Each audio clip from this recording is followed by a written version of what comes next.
Fresh, kind of freshen up a little bit for going forward. What's the bye week been like for you?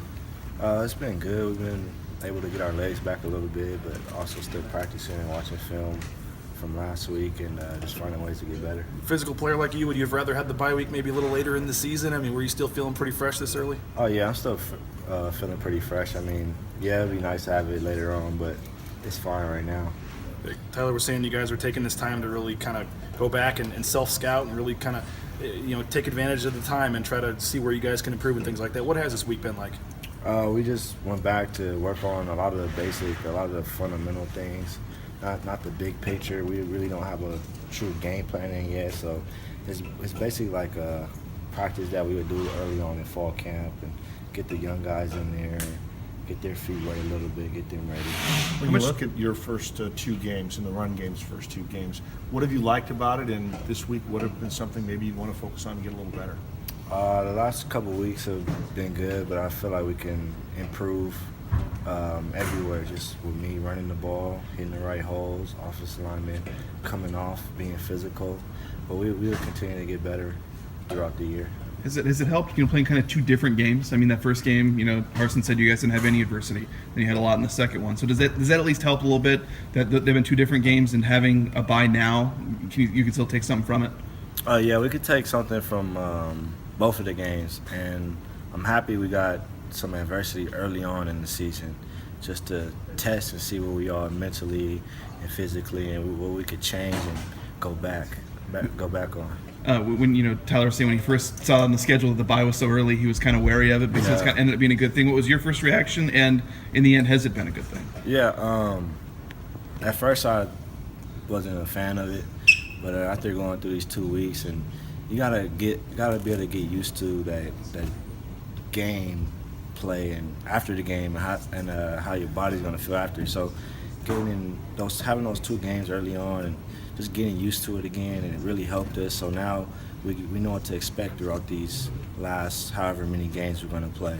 Is there a different feel running the football when you're running it in the fourth quarter and you're trying to keep the clock going and the other team thinks you're going to run? Is there a different feel taking a handoff in that situation than, say, in the second quarter when they could be expecting anything? Yeah, I mean, fourth quarter you got to make a play, and at that point I wanted the ball. I feel like I could make the play. I could keep the time running and get these first downs. So, yeah, I wanted the pressure to be on me, so I took it, and I think I did a pretty good job. But probably could have gotten that first down to really just end the game there. But how is the defense different? I mean, can you tell when you're standing there that the defense is different when they think they know what's coming? Oh yeah, I mean, we knew they was going to bring 8 or 9 guys. I mean, we're in a heavy formations, fourth quarter. They know we're going to run the ball, but I mean, we still got to get the yardage no matter what.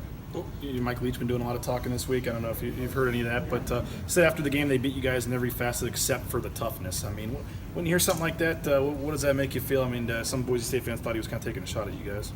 I mean, that's his opinion. I feel like we're a tough football team. We could get tougher. But like I said, that's his opinion. But he's saying toughness was the only thing you guys beat them in, is what he was saying. You were tougher. Oh, okay. Yeah. Well, yeah, that's good for us then. Yeah. You kind of mentioned at the end, wanting to get the ball. You were grinding it out there in the fourth quarter, and then I think there was personal foul penalties in the third and long, and they, I think, audibled out of a run to throw that pass that got intercepted in the end zone. What was, as a running back, what was your kind of thought then? Obviously, probably understood what was going on, but I'm sure you still even wanted the ball at third and 16. Yeah, it was. He audibled, so he saw the look he wanted. So I just went along with it. Had to protect him, and it was all good. Made it a little more exciting at the end, I guess. Getting back to that fourth quarter running, how much pride do you take in being able to be that workhorse back that runs out the clock? And also, I noticed one of your long runs, you went down in bounds. How much awareness and how much does that play into that factor? Yeah, it's just those situational things we practice all throughout the summer, during the spring. You got to stay in bounds with the 4 minute game plan we got going in. We got to have the clock continue to run. After you beat teams like Louisiana and Washington State, I mean, you obviously start becoming a little bit of a fan of theirs, right? Obviously, I mean, down the stretch, the other teams that you beat, if their season ends up looking better, it helps you guys, right? I mean, I guess. I mean, we honestly just focus on ourselves. I mean, yeah. I hope they continue to win, but I mean, at the end of the day, it's all about us. With all I know it's 3 weeks in, but the college football rankings and all that, I mean, style points, all that kind of stuff does end up mattering, though, right? I mean, do you ever pay attention to that at all? Not really. It's just go 1-0 every week, and it's gonna play out at the end of the year. A lot of the guys, including Brett, were amazed at how hard you ran on Saturday. You feel like you've taken that aspect of your game to a new level? I think I have. I feel like I run more physical. I put on the weight, so I feel more confident taking those hits, and I take pride in not going down on first contact. I always want to run my feet and get those extra yards. Knowing Brett the way you do, I mean, do you get the sense that with the 3 picks and everything, he seemed like he was ready to go play another game right away, but would you expect him next week against Oregon State to come out pretty dialed in? Yeah, he's a competitor, so I know those 3 picks really hurt him, and he's going to be hungry and have a chip on his shoulder this week and prepare even better than what he was. So, I mean, I expect great things from him against Oregon State and going on. What have you seen from Oregon State so far? I haven't really watched much film on them, but they're a good team. They play in the Pac-12, so we just got to expect that. They got a chip on their shoulder. You know, the last couple of years they've won 2 or 3 games, so I know they're going to come in and want to win at their house.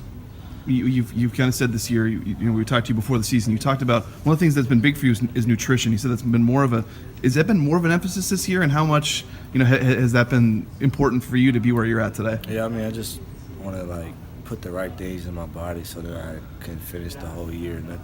No junk and stuff like that, just to stay healthy. Is that different this year than years before? Or? Yeah, it's a lot different. What are you doing differently then? You said no junk or anything like that, but what have been the biggest changes for you?